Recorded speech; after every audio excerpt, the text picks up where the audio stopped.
Welkom terug by die groot ontbyt. Toe Conet Veldhuisen omtrent 5 jaar oud was, is sy gediagnoseer met 'n craniofaringioom. Dis nogal 'n seldsame gewas en dit moes verwyder word. Met baie implikasies natuurlik en komplikasies dan ook. En dit is 'n absolute, ek wil amper sê wonderwerk, dat sy is wie sy is vandag en die pragtige mens is wie sy is. Sy is nou 13 en sy floreer te danke aan haar ma onder andere en ook hulle sommer sê aptekersvriend kan 'n mens al ook noem. Hulle is vanoggend hier saam met ons in die ateljee. Goeiemôre julle. Goeiemôre. Dis baie lekker om julle by ons te verwelkom vanmôre en dis so lekker storie. Letitia, ek gaan by jou begin as 'n ma. Toe julle die eerste diagnose gekry het van Conet se toestand. Wat gaan deur 'n mens se kop as jy besef maar hier's nou regtig iets groots wat jy nie verwag het nie, wat heeltemal onverwags is? Ja, dit was moeilik. Dit het aanvanklik net begin by neusbloedings en naarheid. En ons het daartoe geneem vir 'n ENT en om die neusbloedings te stop. En dit het bietjie beter gegaan, maar die neus het aanhou bloei. En toe het ek al gevat na die oogspesialis by die Ooginstituut. En hulle het toe nou gesien daar is die oogsenuwees is geswel en dit beteken daar's drukking op die brein. En dit is wat hulle die MRI laat doen het en dit is waar ons agtergekom het daar is eintlik nou 'n gewas. En dit het ons hele lewe het gaan stil staan want wat doen jy? Hoe verwag jy so iets wat volg na dit? True. Ek net vir jou om op so jong ouderdom te besef, okay, daar's ernstige siekte wat ek nou moet hanteer saam met my familie. Wat het half deur jou gegaan deur die jaar wat jy daarmee gesukkel het of wat jy dit moes hanteer? Ek was baie bang geweest. Ek het nie geweet wat gaan aan nie. Ek het nie geweet of ek dalk dit gaan oorleef na die tyd nie. Sure. Letitia, wat is daai gesprek? Verstaan, as jy wat jou met jou kind moet hê om te sê, okay, hier is die realiteite van wat aangaan, dis ons dit saam gaan aanpak as 'n gesin. Gelukkig, sy is eintlik 'n inspirasie, maar gelukkig het ons 'n goeie ondersteuningsnetwerk en ons het 'n geestelike familie en dan vriende en familie wat ons ondersteuningsgroep is. En jy vat dit maar net soos wat dit kom. Jy vat dit dag vir dag want die oomblik toe dit gebeur het jy nie eintlik aanvanklik geweet wat is die pad vorentoe nie. Jy lees en jy doen navorsing. Maar jy het nie regtig geweet wat lê eintlik voor nie.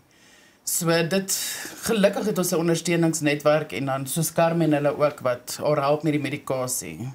Watter voor julle by Carmen voor jy ingespring het en gehelp het, was daar prosedures wat julle eers moes deurgaan? En wat was dit alles? Dit was om magtiging te kry by die mediese fonds. Yes.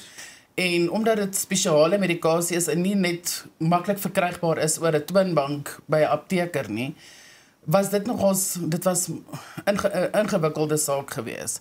Want dit is nou medikasie wat dan nou bestel moet word vooraf en ook wat sy moet betyds ontvang, want sy kan nie, om 'n goeie voorbeeld te maak, die mineral en melt waarop sy is wat die hormone beheer in die byniere. As sy sonder daai medikasie gaan, nierversaking. My genade. Carmen, hoe het jy aanvanklik betrokke geraak by hierdie storie? Ag, ek werk nou al van 2019 af met Conet se medisyne, so dis nou so 7 jaar. En kinders is vir my, ek het 'n verskriklike passie vir kinders. So ek wil nie hulle moet seer kry of siek wees of so as ek sien daar's 'n kind wat in ons afdeling inkom en dan vat ek oor en ek help hulle elke maand en ek noem hulle my baby pasiënt. Ek het baie babas. Wat ek net elke maand kyk dat alles regloop en so het ek en Letitia eintlik al op e-mail gekommunikeer en vriende geword en mekaar ontmoet en vir Conet al ontmoet. So hulle is nou al regtig deel van ons familie en so doen ons elke maand wat ons kan om haar te help sodat sy net gesond kan bly. Wat se uitdagings is daar spesifiek as dit by medikasie kom want die medikasie is nie algemeen verkrygbaar nie. Nee, dit is wat lekker is by Medipause. Ons het 'n baie groot raamwerk van spesiale pasiënte. So ons het baie van die medisyne hou ons klaar reeds aan. Van die goed is dan nou maar partykeer 'n probleem by die verskaffers waar daar dalk iets nie beskikbaar is nie, maar dan kommunikeer ons met die spesialiste of soos met Letitia, dan sal ek sê ons sukkel om dit te kry. Ons moet kyk of ons iets anders in sy plek kan kry en dan doen ons magtiging.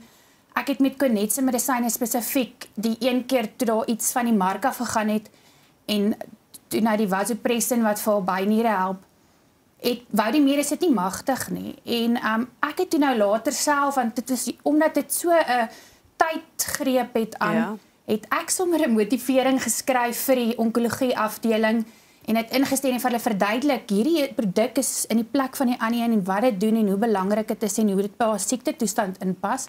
En toe het ons dit gemagtig gekry en elke ding wat jy so uitsorteer vir 'n pasiënt, dit is hoekom ek dit doen wat ek doen. Dit is my dis so voorreg om iemand soos jy in die proses te hê. Cornet, vertel ons bietjie van skool. Waarmee is jy alles besig by die skool? Wel, ek het sport gedoen by skool, maar ek was geboelie. Ag nee. So ek het daarmee opgehou. So ek gaan volgende jaar hoërskool toe, dan gaan ek hennel en jeugskei doen.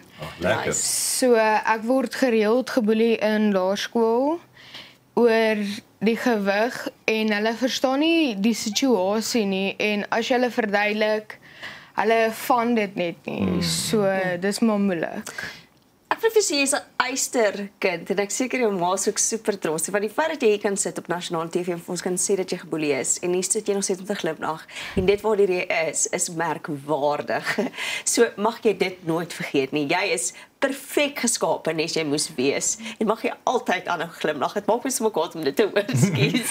So ek dink ook dankie vir die ondersteuning vir die familie wat jy is en die ma wat jy is om by te staan. Jy is 'n voorbeeld en inspirasie vir so baie mense. Ek hoop jy onthou dit en weet dit altyd. Letitia, was daai tye wat jy oorweldig gevoel het, wat jy gaan het, want dit is 'n seldsame sieke en dis alles nuut en jy moet half oplees. Was daar tye wat jy oorweldig gevoel het? Baie kere. Jy dink sodra jy oor die een iets wat op jou pad kom, alles is okay, dan kom die volgende ding. Want sy het soveel kroniese kondisies wat baie ou mense nie eers het nie. True.